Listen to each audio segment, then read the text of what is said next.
Merci aux anciens d'AFN, aux porte-drapeaux qui sont là ce matin, comme chaque année.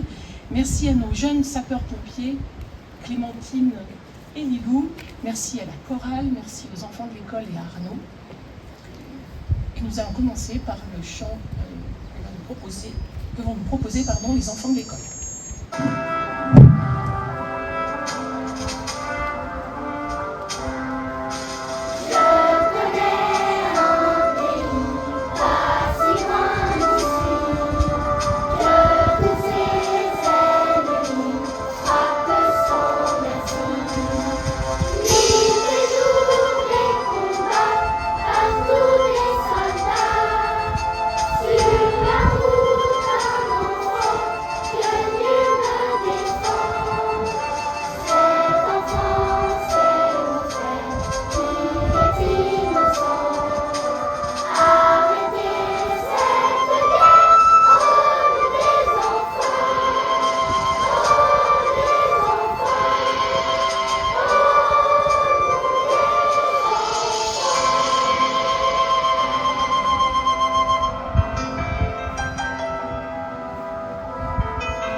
Si le 11 novembre est le jour anniversaire de l'armistice de 1918 et de la commémoration de la victoire et de la paix, il est aussi celui de l'hommage à l'ensemble de ceux qui sont morts pour la France, qu'ils soient civils ou militaires, dans tous les conflits auxquels a participé notre pays, des plus anciens aux plus récents.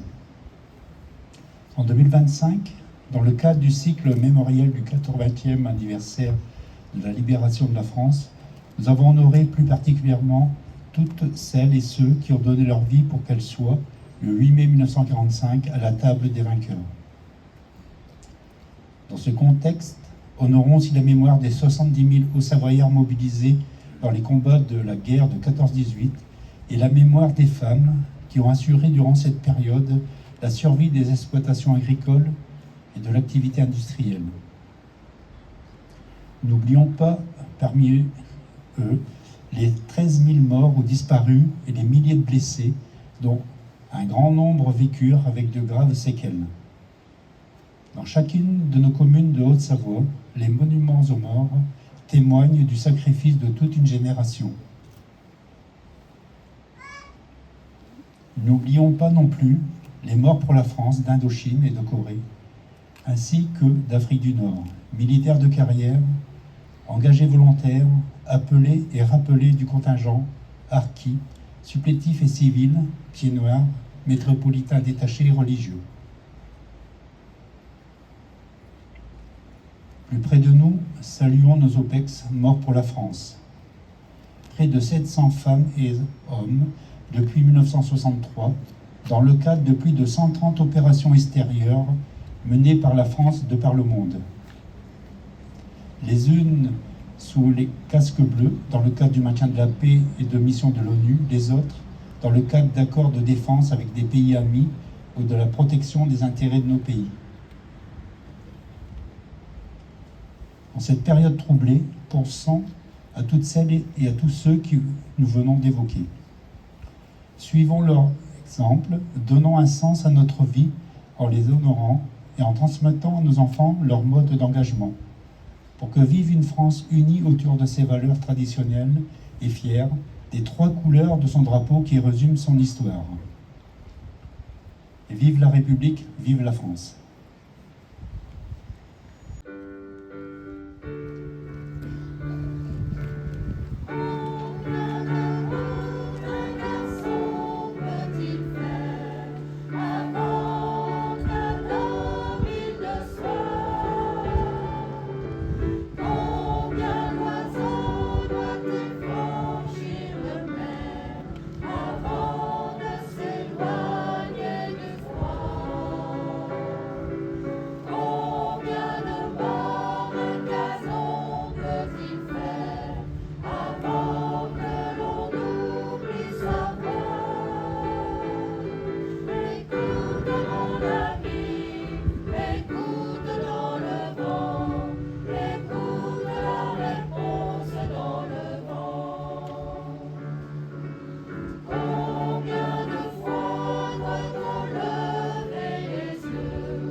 Et de Madame Alice Ruffo, ministre déléguée auprès de la ministre des Armées et des Anciens Combattants. Le 11 novembre, la France écoute battre son cœur. Elle se recueille devant les noms de ceux qui ont donné leur vie pour que nous vivions libres. Elle se rassemble pour commémorer la victoire et célébrer la paix. C'était il y a 107 ans. Au fracas des armes succédait le silence des plaines dévastées de Champagne, des vallées de la Meuse, des forêts d'Argonne. Ce silence portait le poids immense de ceux qui étaient morts durant 4 années dans les grandes batailles, couchés dessus le sol ou ensevelis sous la boue. 1 400 000 soldats tombés au champ d'honneur, autant de familles meurtries. 4 millions de blessés et de mutilés, et parmi ceux apparemment indemnes, combien de nuits hantées par des terreurs sans fin. Chaque année, devant les monuments de nos communes, les générations se rejoignent. Unis, dans cette mémoire, nous rendons visible l'idéal qui nous tient debout, le sens que nous avons donné à notre histoire, le projet collectif que nous poursuivons par-delà les tragédies.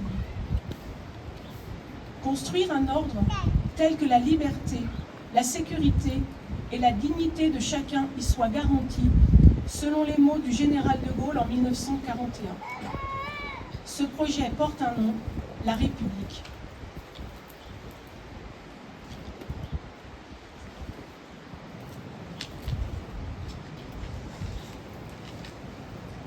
La République a donné à chaque soldat mort pour la France, aussi anonyme soit-il, d'être honoré à la place la plus élevée, celle qu'occupe la tombe du soldat inconnu sous l'arc de triomphe. En lui s'incarne le sacrifice de tous les morts pour la France d'hier et d'aujourd'hui, jusqu'à ceux qui, loin de chez eux, sont tombés en Indochine, en Algérie, dans les Balkans, en Afrique, en Afghanistan, au Levant. En lui se mêlent leurs visages venus de tous horizons. Ceux des fusiliers marins bretons et des tirailleurs sénégalais, unis dans le même héroïsme à Dixmude. Ceux tombés à Verdun et sur les plages de Provence. Ceux des francs-tireurs et partisans et des résistants du réseau Alliance. Ceux de ces combattants venus d'Afrique, du Pacifique, des Amériques et d'Asie, qui reposent désormais dans le sol de France sous les croissants, les étoiles ou les croix des carrés militaires. Ceux des incorporés de force alsaciens et mosellans, pris dans le drame intime de leur conscience.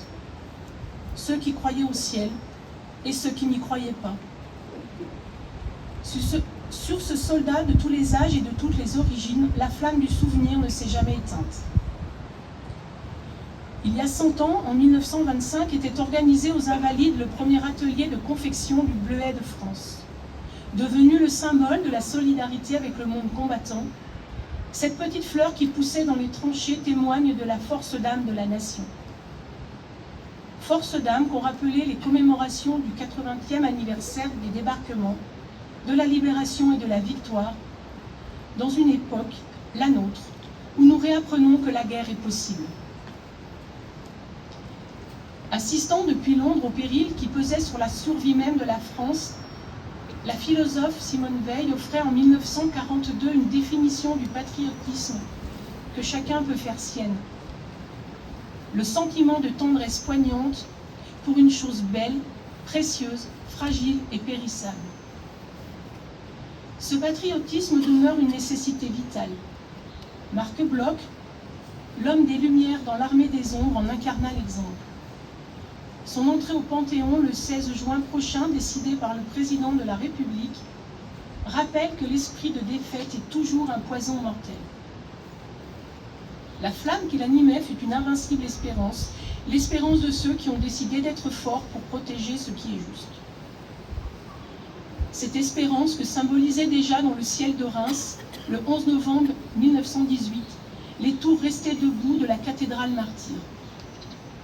Le 8 juillet 1962, sous ces voûtes reconstruites, était scellée la réconciliation franco-allemande pour que l'Europe vive libre et en paix.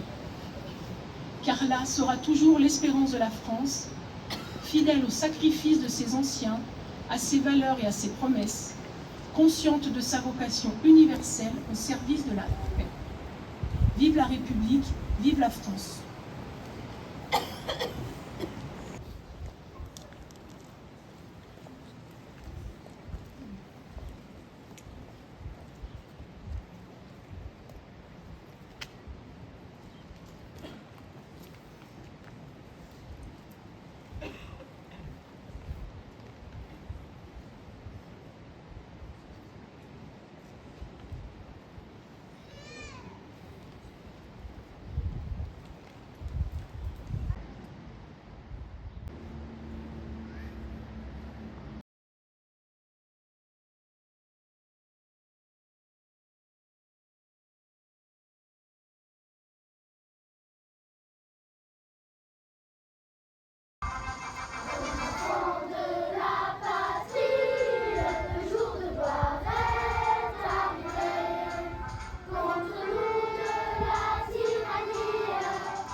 Alors notre levée avec le chant des allobroges par la chorale.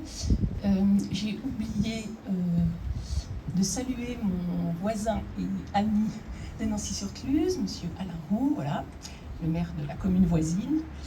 Et puis un grand merci à nos deux tout petits porte-drapeaux, Sacha et Jules. Après donc le dernier chant, vous êtes tous invités à partager le verre de l'amitié et une belle journée à tous. Je vous salue, ô terre hospitalière, où le malheur trouva protection, d'un peuple libre arborant la bannière.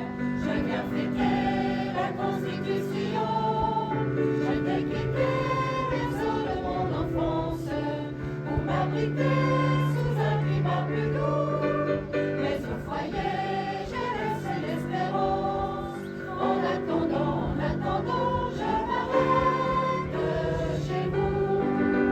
Alors, je vaillant, dans vos vertes campagnes, accordez-moi toujours asile et sûreté, car j'aime à respirer l'air pur de vos montagnes. Je suis la liberté, la liberté. On va savoir où toi si noble et fier, chère patrie, aux valeureux enfants, lève bien haut ton antique bannière, comme jadis au beau jour triomphant, où nos aïeux vers la terre de France portaient les vœux qui brûlaient dans leur cœur, mais dans les yeux flottait l'espérance. Notre croix blanche, unie aux trois couleurs. Alors, je vaillant, dans vos vertes campagnes, accordez-moi toujours asile et sûreté, car j'aime à respirer la pluie de vos montagnes. Je suis la liberté, la liberté.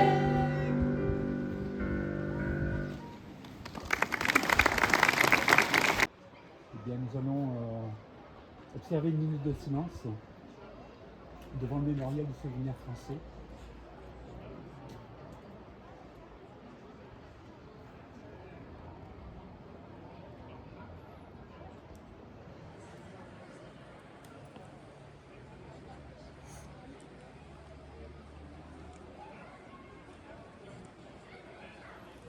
Repos. Merci.